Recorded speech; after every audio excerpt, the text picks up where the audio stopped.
Hello everyone and welcome to a quick Spotify tutorial. In today's video I want to show you how to change language in Spotify. This is actually quite simple.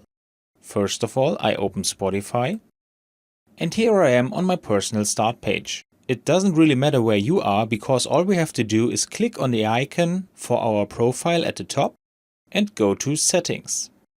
And here we don't even have to scroll because the language is the first setting. We have many languages to choose from, and for this tutorial I will change the language to German. Once I have selected the language, it is important that we restart the app once. To do this, I simply click on this button. And when the app has restarted, we can see that I have successfully changed the language in Spotify, as we can see here. And that's all you need to know. I hope you enjoyed the video and I will see you again in the next tutorial. Until then, your tutorial guy.